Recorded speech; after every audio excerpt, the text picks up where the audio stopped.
কী ধরনের ইতিহাস আপনি বিশ্বাস করেন?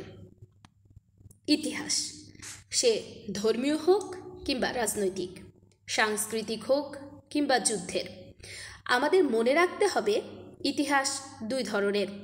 প্রথম ফ্যাকচুয়াল ইতিহাস, দ্বিতীয়ত ফিকশনাল ইতিহাস। প্রতিটি বড় বড় যুদ্ধ, বড় বড় ঘটনা দুই ধরনের ইতিহাসের জন্ম দেয়।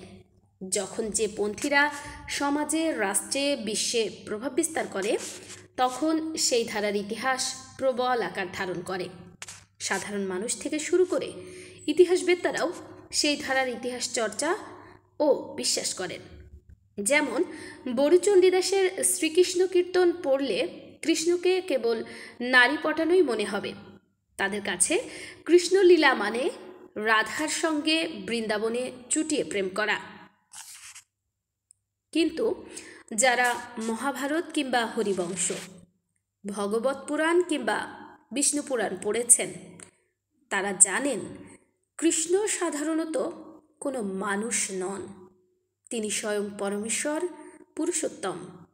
তাদের কাছে কৃষ্ণলীলা মানে কুরুক্ষেত্রের রণকৌশল প্রণয়ন, বৃষসেনের মাকে দেওয়া কথা রক্ষা করা, আবার অর্জুনকে দেওয়া কথাও রাখা, অর্জুনকে তার বিশ্বরূপ দেখানো, বকাসুরকে হত্যা করার কৌশল প্রয়োগ করা, কংসকে হত্যা করা আর দ্রৌপদীকে বস্ত্রহরণের লজ্জা থেকে রক্ষা করা। তেমনি মীর মোশাররফ হোসেনের বিষাদ সিন্ধু পড়ে যারা মহরমের ঘটনা জানতে চান, তারা জানেন এজিদ কাফের, হোসেনের মাথা শূন্যে উড়ে যায়, আকাশ বাতাস হাই হোসেন বলে আহাজারি করে, আজহারের পুত্রের কাটা মাথা জোড়া লাগে।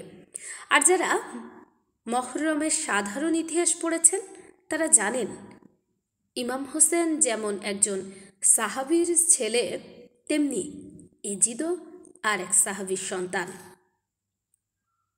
একটি ফিকশন ইতিহাস, একটি ফিকশনাল ইতিহাস, অন্যটি ফ্যাকচুয়াল ইতিহাস। ফিকশনের ধারণা নিয়ে ফ্যাক্টস বিচার করা অন্যায়, আর ফিকশনে ফ্যাক্টস খোঁজাও হাস্যকর। এখন আপনিই ঠিক করুন কোনটি বিশ্বাস করবেন, কোনটির চর্চা করবেন।